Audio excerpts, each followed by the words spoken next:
এই কাহিনী হলো একটা খুবই পরিশ্রমী কৃষক গোপীরামের। গোপীরাম সারা দিন পরিশ্রম করে খেতে কাজ করত আর নিজের পরিবারকে সামলাতো।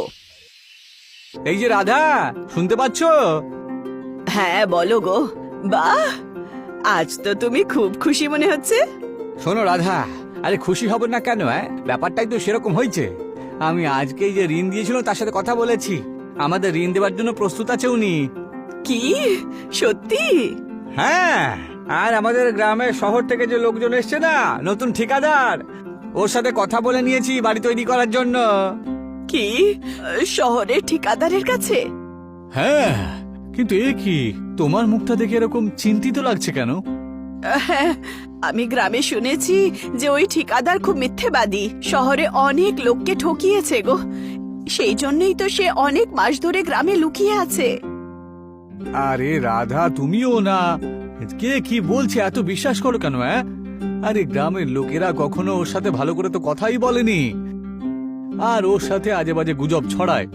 তুমি আমার উপর ভরসা করো তো, ওর সাথে আমি কথা বলে এসেছি, আমার ওকে দেখে বেশ অভিজ্ঞ আর পরিশ্রমীও মনে হলো।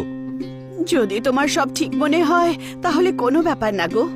হ্যাঁ, এবার দেখো, খুব শিগগির আমাদের স্বপ্নের বাড়ি তৈরি হবে, আর এই গ্রামের সবচেয়ে বড় বাড়ি হবে সেটা। অবশেষে তোমার পরিশ্রম রং এনেছে। হে ভগবান, অনেক অনেক ধন্যবাদ তোমায়। ঘর বানানোর কথা শুনে রাধা খুব খুশি হলো। দেখতে দেখতেই গোপীরাম আর রাধার বাড়ি তৈরি হতে শুরু করে। শহর থেকে আসা ঠিকাদার গোপীরামের কাছ থেকে টাকা নিয়ে কিছু মাসের মধ্যেই একটা বড় সুন্দর বাড়ি তৈরি করে দেয়। বাহ, এ তো দুর্দান্ত! কি সুন্দর বাড়িটা! ঠিকাদার বাবু, আপনাকে অসংখ্য ধন্যবাদ। আরে থাক থাক গোপীরাম, থাক। লোকজনের স্বপ্নের বাড়ি তৈরি করা আমার দায়িত্ব। হ্যাঁ গে, একদম ঠিক বলেছেন আপনি। আচ্ছা, এবার অনেক মজা হলো, তাড়াতাড়ি আমার বাকি পয়সাগুলো দাও তো দেখি, কালকেই শহরে ফিরে যেতে হবে। আগে অবশ্যই অবশ্যই। গোপীরাম ঠিকাদারকে তার সমস্ত বকায়া পয়সা দিয়ে দেয়। তারপর সে নিজের স্ত্রী রাধার সাথে নতুন বাড়িতে থাকতে শুরু করে। এখন সে রোজ খেতে পরিশ্রম করত আর বিকেল বেলা বাড়ি ফিরে আরাম করত। কিন্তু গোপীরাম আর রাধার এই খুশি বেশি দিন পর্যন্ত টিকতে পারল না। একদিন গ্রামে খুব জোরে বেমরশুম বৃষ্টি শুরু হয়। আরে এটা কি বৃষ্টি, তাও এত দ্রুত গতিতে, আর ছাদ থেকে জল টপকাচ্ছে। শোনো না, কি হলো? দেখো না, ছাদ থেকে কত জোরে জল টপকাচ্ছে। হে ঈশ্বর, হে কি, নতুন বাড়িতে জল কোত্থেকে পড়তে শুরু করলো? তক্ষুনি বিদ্যুৎ চমকাতে শুরু করে দেয় আর তাদের বাড়ির পেছনের দেয়াল ভেঙে চুরমুর হয়ে যায়। এটা কি, দেয়াল ভেঙে গেল যে? এর মানে তুমি যা বলছিলে সেটা একদম ঠিক ছিল। ওই ঠিকাদার মিথ্যে কথা বলেছিল আমাকে, ও আমাকে ঠকিয়েছে। পালিয়ে চলো এখান থেকে, পালিয়ে চলো। গোপীরাম আর রাধা বাড়ি থেকে বাইরে বেরিয়ে আসে আর তাদের সামনেই পুরো বাড়ি ধসে যায়। হায় ঈশ্বর, এটা কি হলো? আমার সাথে কেন এমনটা করলে তুমি? দেখো, তুমি উদাস হয়ো না গো, সব ঠিক হয়ে যাবে। আরে কি ঠিক হবে?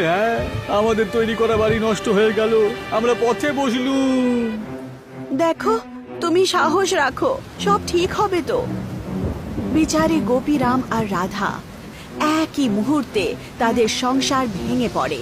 এখন তারা গ্রামের মন্দিরে থাকতে শুরু করে। তাদের সাথে যে ঘটনা ঘটে তার চর্চা পুরো গ্রামে ছড়িয়ে পড়ে আর লোকেরা গোপীরামের ব্যাপারে উপহাস করে। এই যে, কোথায় চললে? আমি বাড়ি যাচ্ছি। কি কি বললে তুমি? বাড়ি যাচ্ছ? কিন্তু তোমার তো সেই স্বপ্নের বাড়ি ভেঙে চুরে বর্ষাকালে ভেসে গেছে। তা এখন তুমি কোন বাড়িতে যাচ্ছ? দেখো, আমি মেনে নিচ্ছি যে আমার কাছে এখন বাড়ি নেই, কিন্তু এইভাবে আমাকে নিয়ে তোমরা কাটা ঘায়ে নুন দেওয়াটা কিন্তু ঠিক দেখায় না, জানেন তো? আরে বাদ দাও তো, বাদ দাও। আমাদের শেখাতে শোনা কি ঠিক আর কি ভুল। 1000 বার করে বলেছিলাম যে ওই শহরের বাবুর চক্করে একদম পড়ো না তুমি, কিন্তু তুমি তো কথাই শুনলে না। এবার ভোগ করো, যাও নিজের নতুন বাড়িতে থাকো। বেচারা গোপীরাম, তার সাথে হওয়া ধোঁকার কারণে সাহায্য করা তো দূরের কথা, লোকেরা তার ব্যাপারে উপহাস শুরু করে, যার কারণে সে আরো উদাস হয়ে যায়। এখন গোপীরাম বুঝতে পারছিল না যে সে কি করবে। তক্ষুনি একদিন রাত্রিবেলা সে মন্দিরের বাইরে গাছের তলায় বসে কাঁদছিল। আরে এটা আমি কি ভুল করলাম? নিজের বাড়িটা নিজের হাতে আমি ধ্বংস করলাম। আমার লজ্জা লাগছে, নিজেকে নিয়ে খুব লজ্জা হচ্ছে। রাজা তো বুঝিয়েছিল আমাকে, রাধার বোঝানোর পরেও আমি, কিন্তু ওর কোনো কথাই আমি কেন যে শুনলাম না? আমি তো পাগল, একদম সতর্ক ছিলাম না। গোপীরাম নিজেকে খুব দোষ দিচ্ছিল আর কাঁদছিল। তক্ষুনি সে একটা আওয়াজ শোনে। এই কান্নাকাটি করো না, কান্নাকাটি একেবারেই ভালো নয়। এই গলাটা কোথেকে পেলাম? আমি মানছি যে জীবন তোমার সাথে বেশ অন্যায় করেছে, কিন্তু এইভাবে হার মেনে নিয়ে কান্নাকাটি করলে কি লাভ? আরে এর সাথে সম্মুখীন ভাবে লড়াই করতে হবে তো। আরে আবার এই গলাটা কেউ কয়ে, আরে দেখো তুমি যেই হও না কেন আমার সামনে এসো না, আমাকে নিয়ে মজা করো না।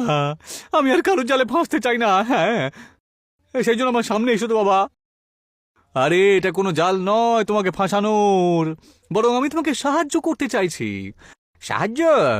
আচ্ছা, তাহলে সামনে এসো না একটু, আমিও তো একবার দেখি যে তুমি আসলে কে আর আমাকে কেন সাহায্য করতে চাইছো। হ্যাঁ, তক্ষুনি গাছের নিচে হঠাৎ করে পাতার একটা পাহাড় তৈরি হয়। কি এটা আবার কি? তক্ষুনি একটা চমৎকার হয়। ওই পাতার ঢের থেকে একটা বিশাল জিন বাইরে বেরিয়ে আসে। আরে এটা কি? বলো গোপী, কেমন আছো তুমি? আরে আগে বলো তুমি কে, বলো তো। আমি একটা জিন যে বহু বছর ধরে লোকেদেরকে সাহায্য করে চলে এসেছে। সাহায্য? কিন্তু কিভাবে? লোকজন আমাকে নিজেদের সমস্যাটা বলে আর আমি আমার জাদু দ্বারা তাদেরকে একটা সমস্যার সমাধান দিই। কে? জাদু? হ্যাঁ জাদু। তা বলো তোমার কি সমস্যা এখন? জিনের জিজ্ঞাসা করায় গোপীরাম সমস্ত কথা, সমস্ত কিছু ধোকার ব্যাপারে বলে দেয়, যেটা শোনার পর জিন খুব রেগে যায়। কি? এ তো বেশ অন্যায় হয়েছে তোমার সাথে। আচ্ছা বলো তো তুমি কি চাও এখন? আমি শুধু এটুকুই চাই যে আমার বাড়িটা আবার নতুন করে হয়ে যাক, আর ওই ঠিকাদারটার জন্য ওর অন্যায়ের করার জন্য শাস্তি পায়। ওর জন্যই তো আমার এই অবস্থা, সব পয়সা ডুবে গেছে, তার উপর আবার ঋণের ভার মাথার উপর। আমি শুধু এই সব কিছু থেকে মুক্তি পেতে চাই। গোপীরামের কথা শুনে জিন তার উপরে দয়া দেখায়। সে তাকে সেখানে নিয়ে যায় যেখানে তার ঘর ভেঙেছিল। আরে তুমি আমাকে এখানে কেন নিয়ে এলে? এখনই বলছি। হে দিব্য শক্তিরা, আমার কথা শোনো, এই গরিব মানুষের বাড়িটাকে ফেরত দিয়ে দাও। ওম ইচ্ছিকিলে কি লাগাব হুম। জিনের মন্ত্র জাপের পর চমৎকার হয়। ভেঙে যাওয়া সমস্ত ইট হাওয়ায় উঠে যায় আর জিনের আদেশ অনুযায়ী একের ওপরে এক জুড়ে যায়। তার সাথেই জিন নিজের জাদু দিয়ে ওই ইটের ওপরে সিমেন্টও ছড়িয়ে দেয়।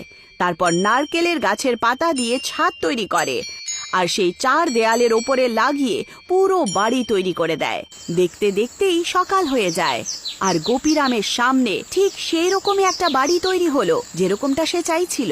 আরে এ তো সত্যি চমৎকার হয়ে গেল। তুমি আমার পুরো বাড়িটাকে আবার তৈরি করে দিলে। অসংখ্য ধন্যবাদ তোমাকে, কোটি কোটি নমস্কার।